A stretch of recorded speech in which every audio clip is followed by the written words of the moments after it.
Salut, c'est Trado, je suis content de vous retrouver pour la mise à jour de l'analyse technique du CAC 40. Alors regardez, encore 1,9% de perte, la baisse s'accélère. Je ne vois pas de répit avant un test du support des 58, 90, 57, 60 qui correspond à la fois à un support journalier et un support hebdomadaire. Et puis tant qu'on y est, hein, les probabilités sont assez importantes pour que dans la foulée on aille chercher le support mensuel. Je vous montre tout ça. Non, en fait, je dis des bêtises, on est déjà dans le support mensuel. Je vais l'ajuster, voilà. Et on est dans une zone ici, hein, qui correspond à quelques points près à la zone, par contre, hebdomadaire, hein, qui est maintenant voilà, à 5894 à peu près. Toutes les, tous les espoirs de hausse sont balayés, hein, depuis que M. Powell a pris la parole, et les craintes, hein, d'une escalade, une de plus, hein, sur le front du conflit russo-ukrainien, tout ça met les investisseurs en mode risk-off, comme on dit, hein, c'est-à-dire une sorte d'allergie au risque, hein. En tout cas, le chandelier du jour est très mauvais. Il est très mauvais d'abord parce qu'il termine sur les plus bas, ensuite parce que cette longue mèche haute traduit le fait qu'il y a eu une attaque haussière qui a été complètement contrecarrée par les vendeurs, hein, et on termine sur, on l'a dit, hein, sur les plus bas. Ce qui est intéressant à noter par contre, c'est que on a une configuration ici en inside bar. Alors inside bar, c'est quand vous avez deux bougies, l'une est incluse dans l'autre. Et là, c'est pas les corps qui comptent, c'est toute la bougie. C'est-à-dire que la marge de variation de la bougie 2 est comprise dans la marge de variation de la bougie 1. Alors ça va être l'objet du test du jour. On a déjà testé ça à la hausse. On a vu que les résultats étaient vraiment très intéressant, et on va voir la même chose maintenant mais dans le sens de la baisse, à savoir ce qu'il se passe lorsqu'on a un inside bar comme ça. Les couleurs n'ont aucune importance, hein. C'est simplement la succession de bougie 1 qui doit avaler la bougie 2. Et voilà la stratégie classique, hein, qu'on va adopter. On va considérer qu'on va mettre un stop un ordre dès que l'on dépasse d'un tick, hein, d'un pip, ce que vous voulez, la figure, comprise la bougie 1 et la bougie 2. Donc là, dès qu'on dépasse ce niveau-là, et on va mettre un stop de protection au-dessus du plus haut de la bougie 1 également. Donc stop, ordre d'entrée dès que l'on dépasse les plus bas de la bougie 1, stop de protection dès que l'on revient au-dessus de la bougie 1.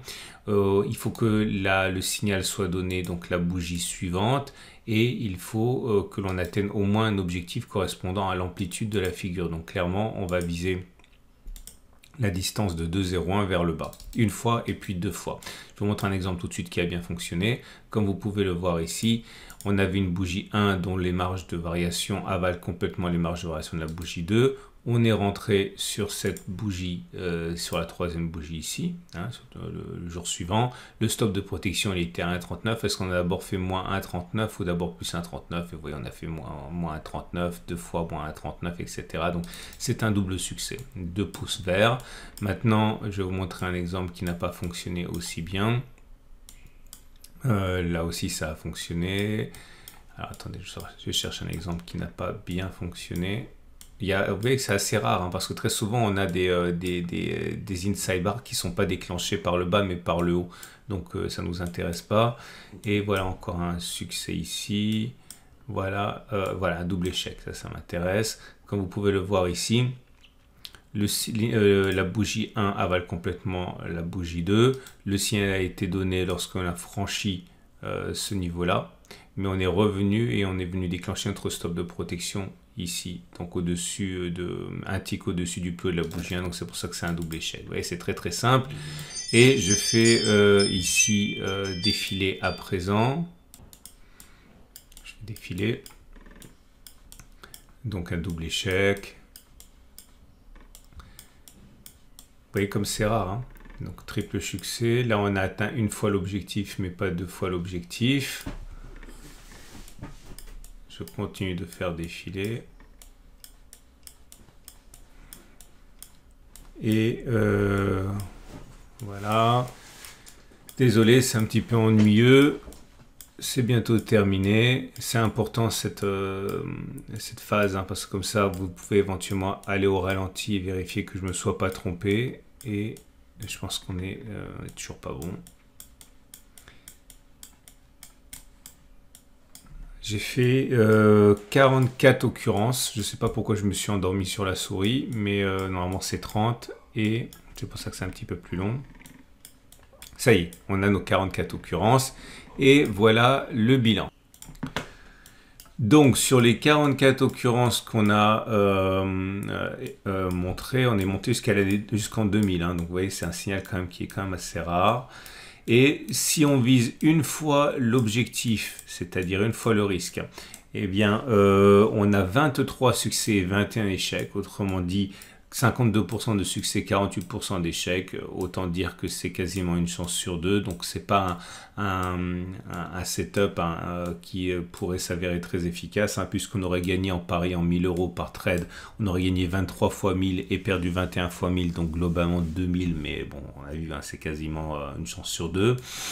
Ce qui est intéressant par contre, c'est quand on vise 2 fois le risque, puisqu'on a tort plus souvent qu'on a raison, puisqu'on a raison 17 fois, on a tort 27 fois, autrement dit un taux de succès de seulement 39%, un taux d'échec de 61%, mais étant donné qu'on gagne 2 fois plus quand on a raison, c'est intéressant puisque c'est 17 fois 2000, 34 000, moins 27 fois 1000, 27 000, autrement dit un écart de 7000.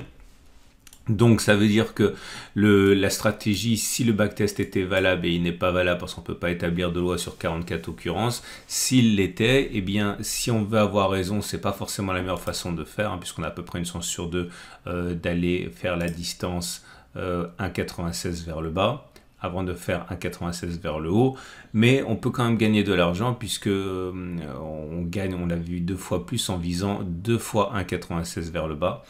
Et à partir de là, encore une fois, hein, ça vous montre que ce qui est vrai à la hausse fonctionne beaucoup moins bien à la baisse, hein, sur le CAC 40. Et c'est bien que j'ai l'opportunité de vous montrer encore une fois de la méfiance que vous devez développer par rapport à la symétrie et l'universalité des setups. Hein. S'ils fonctionnent sur un actif, ne fonctionnent pas forcément sur les autres. Et c'est pire, ça fonctionne même pas à la baisse quand ça fonctionne à la hausse, ni même sur toutes les unités de temps. En tout cas, vous l'aurez compris.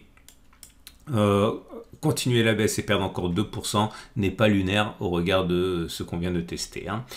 Ce qui nous amène donc aux éléments techniques, hein, rien de neuf à ce niveau. La moyenne mobile à cette période étant toujours descendante, on est en dessous de la tendance immédiate et baissière. La moyenne mobile à 20 périodes est descendante, on est en dessous de la tendance générale et baissière. Vous voyez les effets dévastateurs, hein, du non-croisement baissier qu'on avait mentionné. Hein, c'est un de mes signaux préférés parce que c'est extrêmement puissant.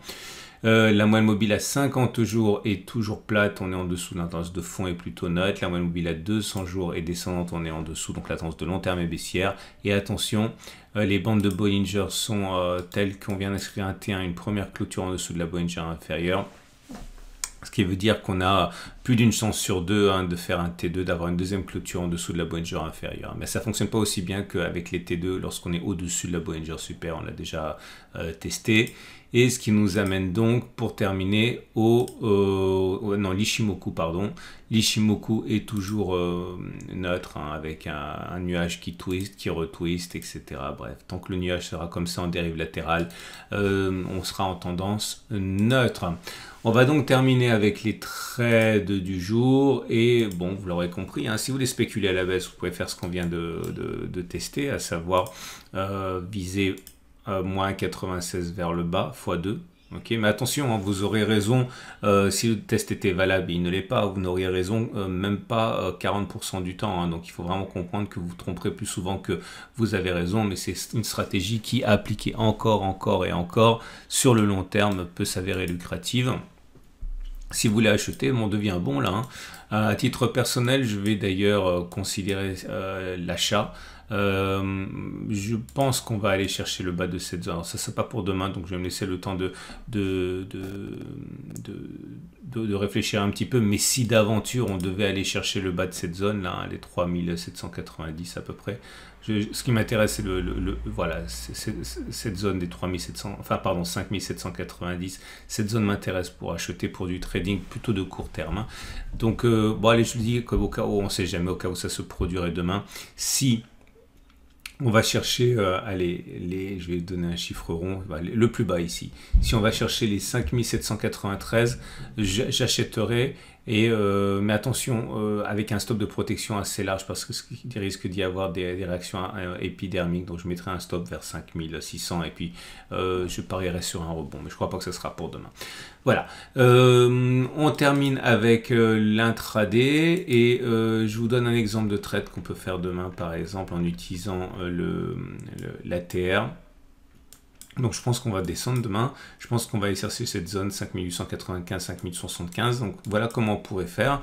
On prend l'outil ATR, ok, j'enlève ça, ça ne m'intéresse pas.